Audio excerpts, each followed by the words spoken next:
Hello everyone, I am Santosh. Today we are going to discuss the next part in digital fluency. ನಾವು last ವಿಡಿಯೋನಲ್ಲಿ digital ಫ್ಲೂಯೆನ್ಸಿದು ಒಂದು question paper solve ಮಾಡ್ತಾ ಇದ್ವಿ. ಅದರದ್ದು continued part we are going to see. Okay, let us start. That is the 13th question we have. Okay, email spam is also known as. Email spamming ಅಂದ್ರೆ ಏನು ಅಂತ ಅಥವಾ ಅದಕ್ಕೆ ಇನ್ನೊಂದು ಹೆಸರು ಏನು ಅಂತ ಕೇಳಿದ್ದಾರೆ.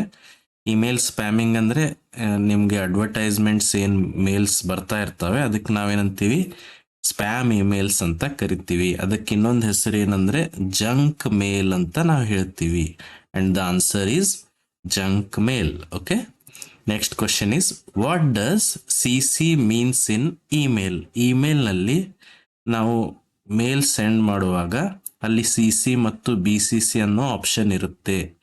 ಅದರಲ್ಲಿ CC ಅಂದರೆ ಏನು ಅಂತ ಕೇಳಿದ್ದಾರೆ. CC ಅಂದರೆ carbon copy.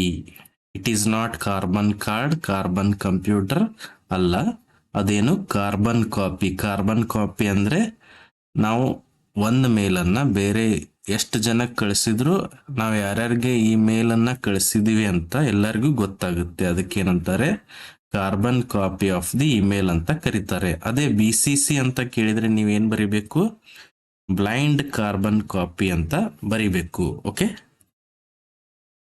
Google forms are used for ಅಂತ ಕೇಳಿದ್ದಾರೆ. ಅಂದರೆ ಗೂಗಲ್ ಫಾರ್ಮ್ಸ್ಗಳು ಇದು Google one of the application. Google ಡ್ರೈವ್ನಲ್ಲಿ ಗೂಗಲ್ ಫಾರ್ಮ್ಸ್ ಅಂತ ಇರ್ತವೆ. ಇವುಗಳನ್ನು ಯಾಕೆ ಯೂಸ್ ಮಾಡ್ತಾರೆ ಅಂತ ಕೇಳಿದ್ದಾರೆ. Answers are creating surveys, creating and analysis of response, both A and B and none of the above. And Google ಫಾರ್ಮ್ಸ್ಗಳನ್ನು ನಾವು ಯಾಕೆ ಯೂಸ್ ಮಾಡ್ತೀವಿ, ಸರ್ವೆಗೋಸ್ಕರ ಯೂಸ್ ಮಾಡ್ತೀವಿ. ಆ್ಯಂಡ್ ಸರ್ವೆಯಿಂದ ಬಂದಿದ್ದು ರೆಸ್ಪಾನ್ಸನ್ನು ತಗೊಂಡು ನಾವು ಏನು ಮಾಡ್ತೀವಿ, ಅನಾಲಿಸಿಸ್ ಮಾಡ್ತೀವಿ. ಅಥವಾ ಗೂಗಲ್ ಫಾರ್ಮ್ನಲ್ಲಿನೇ ಆಟೋಮೆಟಿಕಲಿ ಸಮ್ ಅನಾಲಿಸಿಸ್ ಪಾರ್ಟ್ ನಿಮಗೆ ಸಿಗುತ್ತೆ. ಹಾಗಿದ್ರೆ answer is what, both A and B. Okay, Google drive is used for. Google ಡ್ರೈವನ್ನು ಎಲ್ಲರೂ ನೋಡಿರ್ತೀರಿ. Google drive is available in Google apps. Google drive ಇದು ಯಾವ ಥರ ಅಂದರೆ ನಾವು C ಡ್ರೈವ್, D ಡ್ರೈವ್ ಅಂತ ಕಂಪ್ಯೂಟರ್ನಲ್ಲಿ ಹೇಗೆ ಯೂಸ್ ಮಾಡ್ತೀವೋ ಅದೇ ಥರ ಗೂಗಲ್ ಡ್ರೈವ್ ಕೂಡ ಇರುತ್ತೆ. ಅಲ್ಲಿ ನಾವು ಏನೇನು ಮಾಡ್ಬೋದು, we can upload files. Google ಡ್ರೈವನ್ನು ಕಾಮನ್ ಆಗಿ ಅದಕ್ಕೆ ಯೂಸ್ ಮಾಡ್ತೀವಿ, ಸ್ಟೋರೇಜ್ಗೋಸ್ಕರ ಯೂಸ್ ಮಾಡ್ತೀವಿ. ಅಪ್ಲೋಡ್ ಫೈಲ್ ಮಾಡ್ಬೋದು, ಅಪ್ಲೋಡಿಂಗ್ ಫೋಲ್ಡರ್ ಮಾಡ್ಬೋದು, ಫೈಲ್ಸ್ ಆ್ಯಂಡ್ ಫೋಲ್ಡರ್ಗಳನ್ನು ಸ್ಟೋರ್ ಮಾಡ್ಬೋದು. ಓಕೆ, ಹಂಗಿದ್ರೆ answer is what, all of the above. Next question is Google meet is used for. Google ಮೀಟನ್ನು ಯಾವುದಕ್ಕೋಸ್ಕರ ಯೂಸ್ ಮಾಡ್ತಾರೆ ಅಂತ ಕೇಳಿದ್ದಾರೆ. ನಿಮ್ಗೆ ಗೊತ್ತಿರ್ಬೋದು, Google meet is one of the video conferencing application. Covid ಟೈಮ್ಸ್ನಲ್ಲಿ ಬಹಳಷ್ಟು ಟೀಚರ್ಸ್ ಗೂಗಲ್ ಮೀಟ್ ಥ್ರೂನೇ ಏನು ಮಾಡ್ತಾ ಇದ್ರು, ಆನ್ಲೈನ್ ಕ್ಲಾಸ್ಗಳನ್ನು ತಗೋತಿದ್ರು. ಬಟ್ ಯೂಶ್ವಲಿ ಗೂಗಲ್ ಮೀಟನ್ನು video conferencing as well as audio ಕಾನ್ಫರೆನ್ಸಿಂಗ್ಗೋಸ್ಕರ ಯೂಸ್ ಮಾಡ್ತಾರೆ. And the answer is what, both A and B. Next question is cookies were originally designed for. Cookies ಅನ್ನೋದೇನು, some part of the ಡೇಟಾನ store ಮಾಡಿಡುವಂಥ one of the simple software that will store the data. And the answer is here. ಇಲ್ಲಿ ನೋಡಿ, server side ಪ್ರೋಗ್ರಾಮಿಂಗ್ನಲ್ಲಿ use ಮಾಡ್ತಾರೆ ಅಂತ ಕೊಟ್ಟಿದ್ದಾರೆ, client side programming ಅಲ್ಲಿ use ಮಾಡ್ತಾರೆ ಅಂತ ಕೊಟ್ಟಿದ್ದಾರೆ. Both A and B and none of the above. And cookies were originally designed for server side programming. Next question is expansion of MOOC. MOOC ಅನ್ನು ವಿಸ್ತರಿಸಿ ಅಂತ ಕೇಳಿದ್ದಾರೆ. ಇಲ್ಲಿ ಸ್ವಲ್ಪ ಕನ್ಫ್ಯೂಷನ್ ನಿಮ್ಗೆ ಆಗ್ಬೋದು. A is what, massive online open course. B is massive open online course. And the result of that is, the answer is massive open online course. ಅಂದರೆ ಇದು one of the learning platform ಅಂತ ಹೇಳ್ತೀವಿ. Massive open online course ಅಂದರೆ massive ಅಂದರೆ ಭಾಳಷ್ಟು online courses, open ಅಂದರೆ free ಆಗಿ ನಮಗೆ ಸಿಗ್ತವೆ. ಅದಕ್ಕೆ ಏನಂತಾರೆ, MOOC ಅಂತ ಕರೀತಾರೆ. Which of the following is not A learning platform. ಇವುಗಳಲ್ಲಿ ಯಾವುದು ಲರ್ನಿಂಗ್ ಪ್ಲಾಟ್ಫಾರ್ಮ್ ಅಲ್ಲ ಅಂತ ಕೇಳಿದ್ದಾರೆ. ನಾವು ಲಾಸ್ಟ್ ಕ್ವಶನ್ ಅಲ್ಲಿ ನೋಡಿದ್ವಿ, MOOC is one of the e-learning platform. Even Swayam is also one of the e-learning platform. ಹಂಗಂದ್ರೆ ಇಲ್ಲಿ ಯಾವುದು ನಾಟ್ ಎ e-learning platform ಅಲ್ಲಿ ಆನ್ಸರ್ ಬರೋದಿಲ್ಲ. ಹಂಗಿದ್ರೆ answer is what? None of the above, because Swayam is also e-learning platform. MOOC is also e-learning platform. Both and A and B are e-learning platforms. Which of the following are merits of e-commerce? E-commerce ಅಂದ್ರೆ electronically ನಾವು transaction ಮಾಡ್ತೀವಿ, banking ಮಾಡ್ತೀವಿ, ಅಥವಾ selling goods ಮಾಡ್ತೀವಿ, paying for the goods ಮಾಡ್ತೀವಿ, service ಕೊಡ್ತೀವಿ. That is all done online.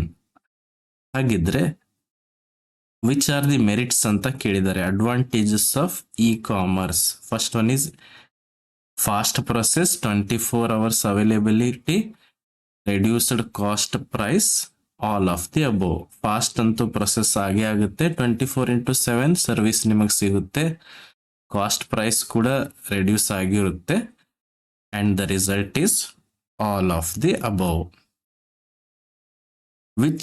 What is the full form of e-commerce? Very simple. E-commerce full form ಏನಂತ ಕೇಳಿದರೆ, ಇ-ಕಾಮರ್ಸ್ ಅಂದ್ರೆ ಏನು? ಆನ್ಲೈನ್